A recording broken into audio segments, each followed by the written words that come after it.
Assalamualaikum warahmatullahi wabarakatuh. Salam Unimasku sayang. Salam Malaysia Madani. Salam Ibu Pertiwi. Salam Saikon. Alhamdulillah. Bersama dengan saya Ustaz Mujahid Alwi, dan bersama dengan saya di dalam rancangan kita pada kali ini, podcast kita bersama dengan Cik Syafa Alias. Kita adalah di dalam segmen ataupun rancangan ataupun podcast lah, Sembang Santai. Sembang Santai, jom kita podcast at Saikon Dinimas. Tagline-nya Unlock Your Mind. Unlock Your Mind, insyaAllah. Jadi pendengar ataupun penonton yang dimuliakan sekalian, rancangan ini merupakan podcast yang diusahakan oleh Saikon Dinimas untuk memperkenalkan unit psikologi dan kaunseling. Mungkin dari sudut apakah latar belakang unit psikologi dan kaunseling, saya boleh serahkan kepada Cik Syafa untuk menyampaikan background Saikon Unimas. Dipersilakan. Okey, bismillahirrahmanirrahim. Assalamualaikum warahmatullahi wabarakatuh. Okey, terima kasih kepada Ustaz Mujahid untuk staff Saikon yang barulah. Baby boy. Okey, baby boy.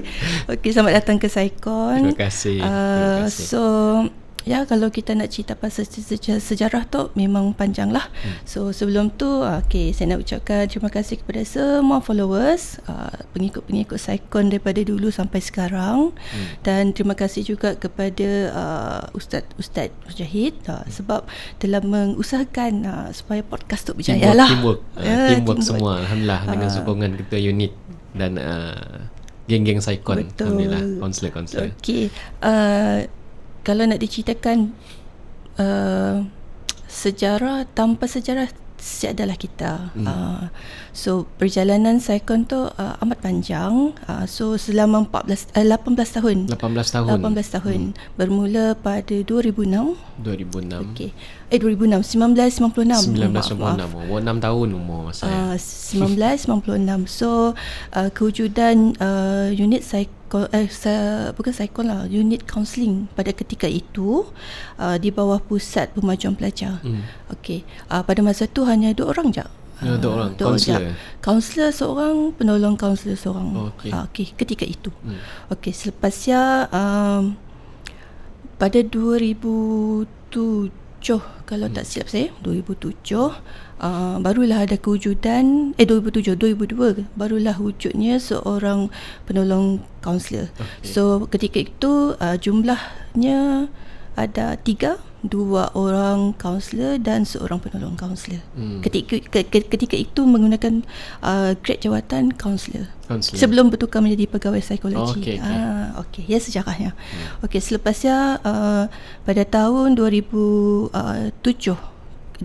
kalau tak silap, 2006, daripada Pusat Pemajuan Pelajar di kampus timur ketika itu berpindah ke kampus barat. So pada 2006 unit kaunseling berpindah di tingkat Aras 3 di Pusat Pemajuan Pelajar ketika itu. Still masih sama, 3 orang. Dan pada tahun 2008 barulah ada pengambilan 2 kaunselor dan seorang lagi penolong pegawai. Ketika itu jugalah jawatan kaunselor bertukar menjadi pegawai psikologi dan penolong pegawai psikologi. Okey, kalau dari sudut branding nama unit.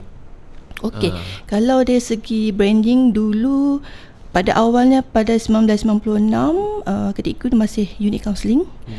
Lepas tu berpindah ke kampus barat, masih juga unit kaunseling, tapi dalam masa sebelum bertukar menjadi unit kaunseling dan kebajikan, ketika itu adalah kami memegang nama unit kaunseling dan kerjaya. Unit kaunseling dan kerjaya. Tapi selamat lah, sekejap je.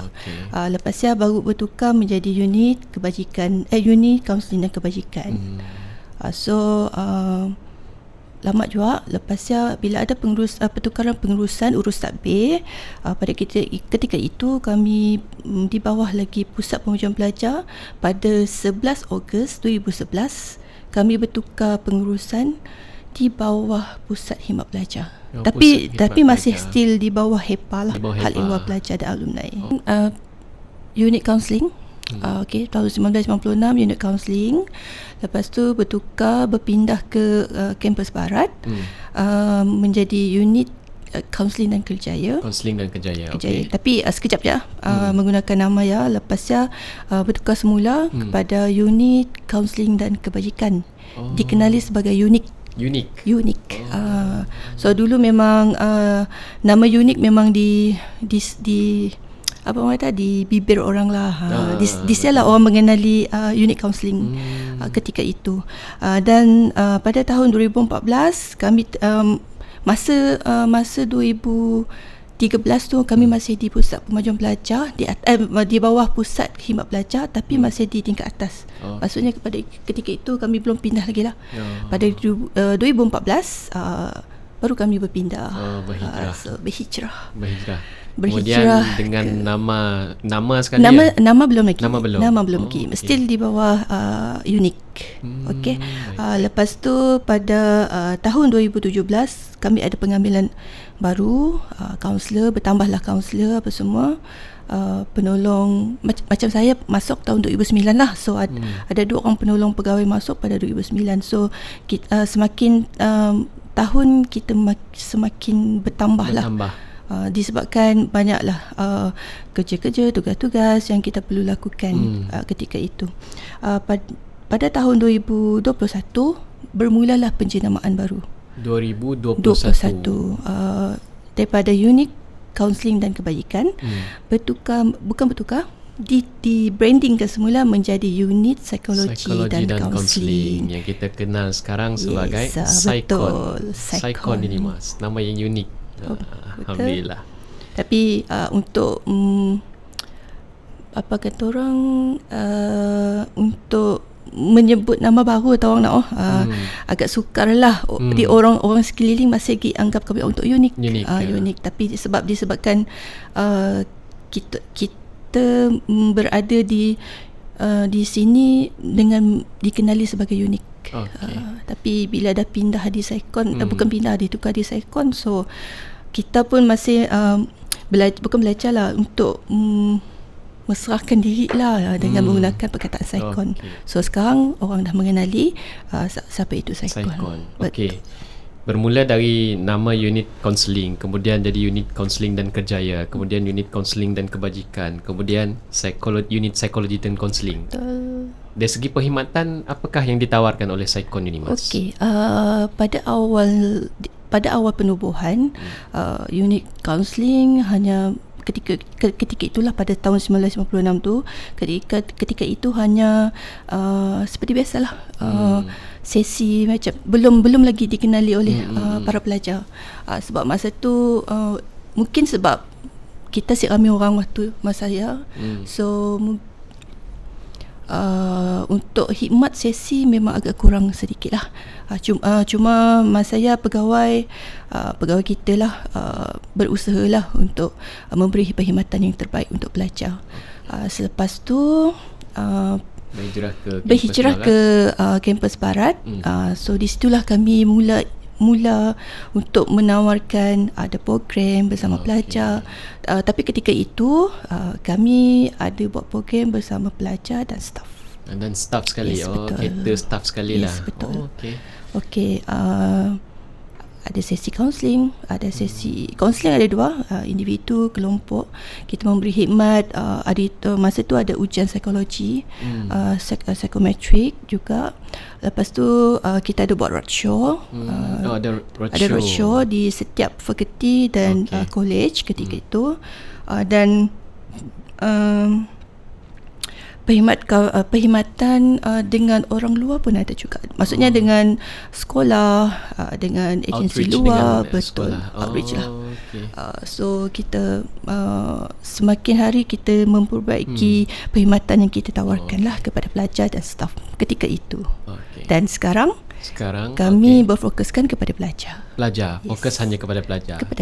Jadi kalau dahulu pelajar nak berjumpa dengan unit kaunseling, unit psikologi dan kaunseling, mungkin zaman dahulu tidak ada media sosial seperti sekarang. Betul. Jadi mungkin Saikon ini Mas ada kaedah ataupun medium untuk para pelajar untuk mengetahui lebih lanjut tentang Saikon Unimas, ataupun nak tahu berita-berita atau program-program di Saikon Unimas, ataupun nak menghubungi Saikon Unimas, jadi macam mana? Adakah TikTok, adakah melalui Facebook, Telegram apa semua? Boleh Cik Syafa ceritakan. Okey. Mun dolok-dolok kita kenal dengan Friendster. Friendster. MySpace dan Friendster. Okey. Ya, ketika lama dulu lah. Jadi kalau yang pernah hidup zaman Friendster, MySpace ya akan tahu lah. Fosil hidup lah. Oh, betul. Kita tak fosil hidup. Yalah, kira macam apa tu orang kata, platform sosial masa saya lah. So dulu untuk kami orang lah memberi khidmat dan memaklumkan, menghebahkan segala program ataupun perkhidmatan sesi apa semua. Dulunya kami pergi ke fakulti, kami pergi ke college, masa tu traditional lah. Yes, traditional. Kita pergi menziarah, sebab ada kita pergi berjumpa dengan timbalan dekan, dengan pelajar di college, di fakulti lah.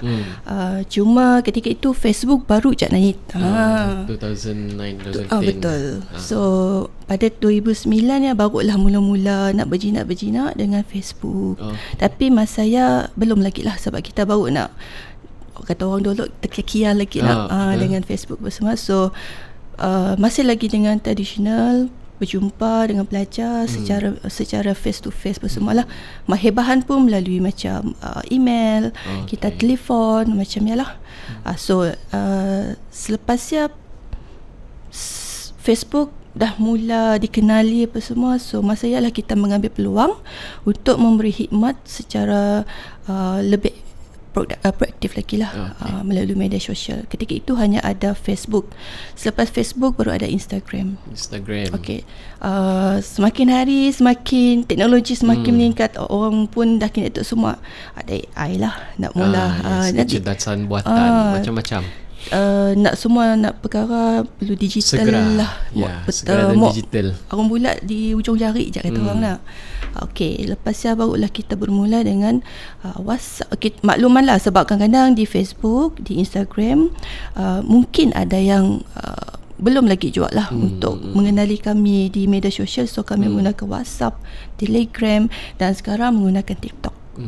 So InsyaAllah TikTok akan kita akan bermula di situ juga, InsyaAllah. Dan terutama sekali pada podcast ni jugalah kita akan berfokus di situ untuk memberi informasi, untuk memberi motivasi kepada pelajar, inspirasi, dan kepada orang luar lah. Sebab kita makluman program memang kita akan kepada pelajar, tapi informasi, pengalaman, pengetahuan para kaunselor kita boleh sebarkan kepada orang luar melalui media sosial ni lah. Melalui media sosial, Facebook, Instagram, Telegram, TikTok.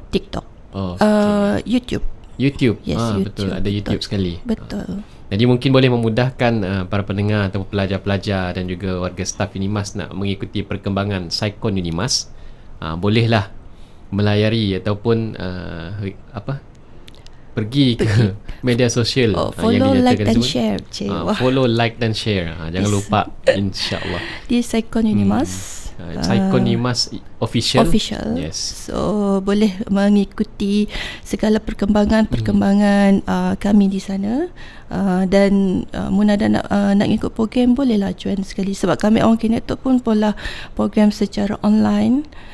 Aktif juga secara online, sebab untuk berkongsi maklumat dengan bukan para pelajar di Unimas sahaja, tapi di luar sana lah.